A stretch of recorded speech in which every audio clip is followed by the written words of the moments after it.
beaucoup d'associations donnent leur avis et sont plutôt satisfaites de la loi sur la maltraitance animale votée par les deux assemblées. Pas moi, vraiment pas. Mais alors vraiment pas. Alors le seul point positif pour moi, c'est que comme l'a très bien exprimé le compte des votants, j'ai découvert que la condition animale fait vraiment consensus auprès de nos parlementaires, puisqu'ils ont tous voté. Victoria, arrête de faire la goinfre. Victoria, viens ici. Puisqu'ils ont tous voté à l'unanimité pour cette loi. Donc, s'il y a vraiment un sujet en France qui est transpartisan, alors qu'on est dans une société qui est si fragmentée, si archipélisée, comme l'ont très bien noté Jérôme Fourquet et Christophe Duly, eh bien, c'est celui d'une meilleure considération pour les animaux. Donc ça, c'est le point positif. Mais les points négatifs, à mes yeux, ils sont très nombreux. D'abord, concernant l'interdiction de vente de chiots et de chatons en animalerie. Ok, pourquoi pas, mais rien n'est dit sur l'élevage. Et cette loi, en fait, elle consacre la marchandisation des animaux de compagnie. Ils deviennent des produits à vendre, c'est-à-dire que qu'est-ce qui se passe en élevage? Nous tous, les vétérinaires, on connaît par cœur des chiots qui sortent des élevages avec une apparence donnée et les propriétaires pensent que le chiot il va être comme ci, comme ça, et en fait la race ne garantit pas des traits de personnalité. La sélection artificielle peut effectivement se traduire par des aptitudes particulières dans certaines utilisations données. Elle est multiséculaire parfois, multimillénaire souvent. Donc oui, elle garantit des aptitudes, mais absolument pas le fait que l'animal d'une race donnée, l'individu d'une race donnée, il va être capable d'avoir une vie de chien de compagnie, parce que c'est finalement l'assurance que la plupart des acquéreurs de chiots et de chatons de race attendent, c'est avoir un animal d'une apparence donnée, mais avec une bonne santé tout au long de sa vie et des comportements qui feront de lui un super compagnon. Et sanctuariser la vente par les éleveurs et ne donner pratiquement plus que cette possibilité à ceux qui veulent acquérir des chiots et des chatons, eh bien, c'est pas du tout la meilleure solution pour aider tous les propriétaires qui acquièrent des chiots et des chatons de race à avoir un chiot et un chaton en bonne santé tout au long de sa vie. Il faudrait faire beaucoup plus. Ça, c'est le premier point. Deuxième point, qu'est-ce qui se passe quand on veut avoir un chiot ou un chaton? C'est le droit de tout un chacun, mais qui n'est pas forcément avec une généalogie connue, avec ce fameux pédigré. Est-ce qu'on peut laisser la possibilité aux personnes, aux 70 millions de citoyens français qui souhaiteraient avoir simplement un chiot ou un chaton, est-ce qu'on peut leur laisser la possibilité aujourd'hui de trouver ce chiot et ce chaton sans que ça leur coûte 1000, 1500, 2000, 2500 euros, mais sans que ça leur coûte rien, ou simplement en leur demandant simplement de verser une participation à ceux qui ont assuré la bonne vie de la maman et la bonne vie de ses chiots et de ses chatons pendant 2 à 3 mois avant que ces chiots et chatons ne soient placés. La loi ne prévoit rien pour cela. Et moi, je trouve ça, mais proprement scandaleux. C'est vraiment instaurer la marchandisation de la vente des chiots et des chatons. Et je trouve ça inadmissible. On doit laisser à chacun la liberté d'acquérir un chiot ou un chaton, la liberté d'acquérir un chiot ou un chaton avec un pédigré, avec des origines entre guillemets nobles, qui ne sont absolument pas en l'état actuel de l'organisation du monde de l'élevage la garantie d'une bonne santé et d'un bon comportement d'animal de compagnie tout au long de la vie. Et il faut aussi et autant laisser la liberté aux acquéreurs et aux adoptants de chiens et de chats adultes d'adopter dans un refuge ou d'adopter dans des associations qui hébergent les chiens et les chats qu'elles accueillent dans des familles d'accueil qui sont quand même la meilleure configuration pour préserver une vie familiale et donner à l'animal qui va être adopté ultérieurement une vie à peu près conforme à la vie qu'il aura après son adoption. Et donc, pour toutes ces raisons-là, moi, cette loi, elle me satisfait vraiment pas. Et puis, je lis que les annonces sur Internet, sur le web, pour les ventes de chiots et de chatons, elles vont être encadrées. Mais encadrées par qui? L'État français est en faillite. Notre endettement a spectaculairement bondi pendant cette pandémie.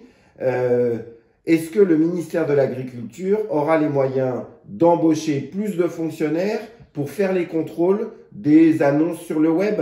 Il y a au Bureau de la protection animale à peine qui dépend du ministère de l'Agriculture, à peine quelques employés. Donc, est-ce que tout d'un coup, alors que les inspecteurs de santé publique vétérinaire et leurs administrations sont déjà débordés pour contrôler les abattoirs, les élevages, et notamment les élevages intensifs, les laboratoires d'expérimentation animale, on sait suffisamment le nombre des scandales. Est-ce que tout d'un coup, ils seront capables en plus de contrôler les annonces sur le web?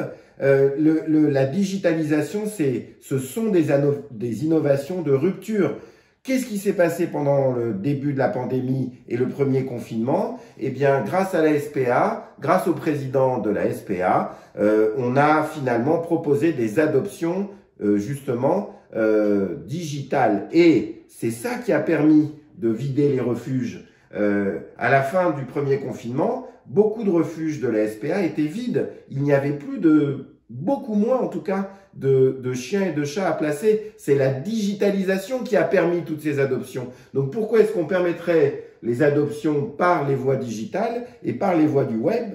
Et pourquoi est-ce qu'on ne permettrait pas des ventes par les voies du web? Moi, ça me semble complètement incohérent, mais vraiment incohérent.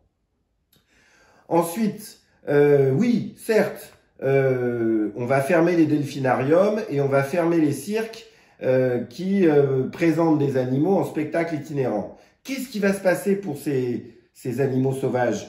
Ces animaux sauvages, la plupart d'entre eux, ils avaient des propriétaires très bienveillants qui passaient plus de temps avec leurs animaux qu'avec tous les autres membres de leur famille. Moi, j'ai connu plein de circassiens qui dorment à côté des animaux qu'ils entraînent et qu'ils présentent en spectacle.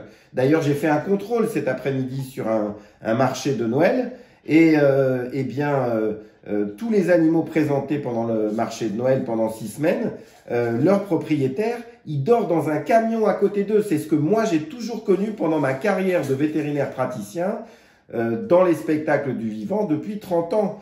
La plupart des propriétaires d'animaux qui présentent leurs animaux en spectacle, ils adorent leurs animaux. Et pour leur animal, c'est la figure d'imprégnation. C'est-à-dire que pour leur animal, ils représentent leur maman. Ils représentent cette figure d'attachement qui risque d'entraîner en cas de séparation. Qu'est-ce qu'ils vont devenir ces animaux? Qui risque d'entraîner un vrai traumatisme, un syndrome de stress post-traumatique. Je suis vraiment très inquiet. J'ai appris que les dauphins du delphinarium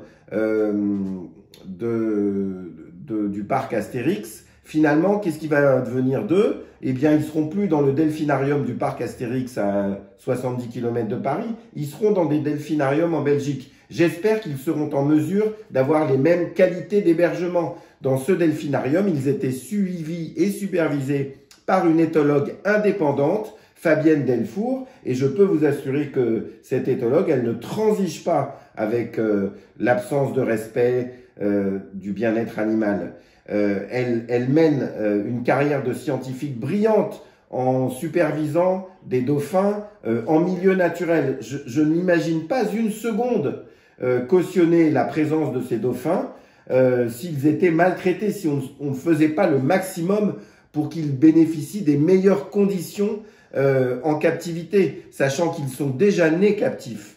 Est-ce qu'on va être capable de les réhabiliter? Est-ce qu'on va être capable de leur redonner une vie sauvage? Non, tout ce qui a déjà été essayé jusqu'alors, même avec l'encadrement scientifique, même avec l'encadrement des personnes qui se sont occupées des mammifères marins ou des mammifères terrestres captifs pendant leur captivité, ça a échoué. Il y a un précédent, hélas, terrible en France, un refuge, le fameux refuge Rewild, qui a lamentablement échoué.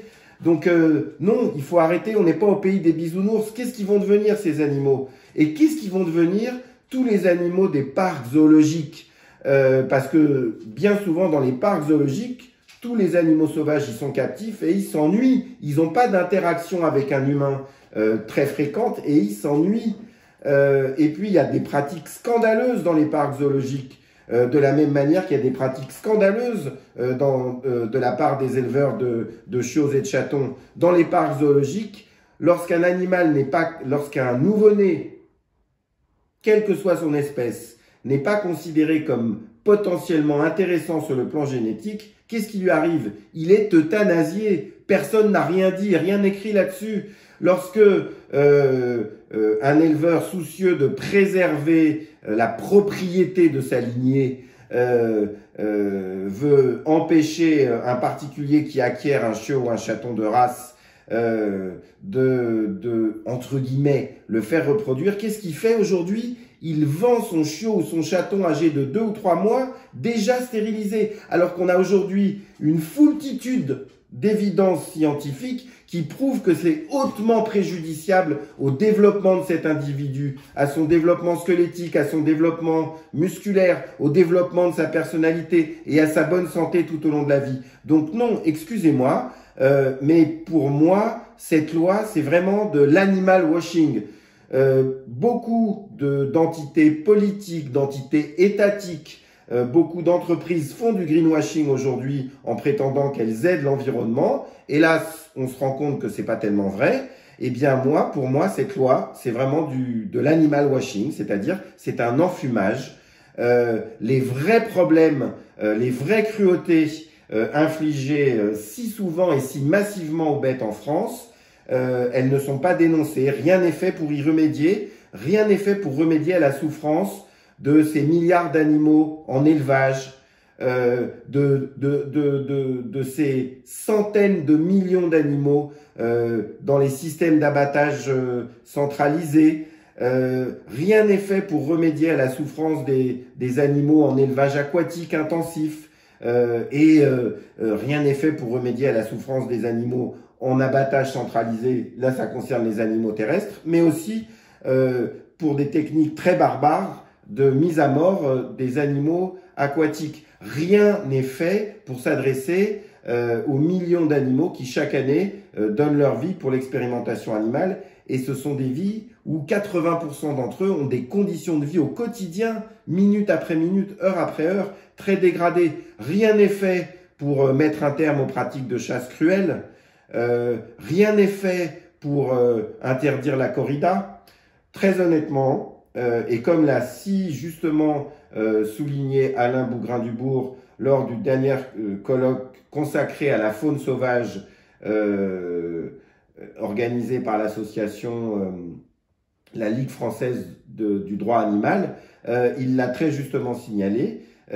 Finalement, c'est toujours l'Union européenne, les assemblées délibératives et législatives de l'Union européenne qui font que, lorsque les directives européennes sont transposées en France, il y a du progrès pour les animaux, pour la condition des animaux. Mais très honnêtement, là, on est vraiment dans de la poudre aux yeux, on est vraiment dans de l'animal washing. Donc, j'espère que l'association AVA pourra apporter des propositions originales et de rupture pour que toutes ces maltraitances et toutes ces cruautés infligées aux animaux cessent. Merci.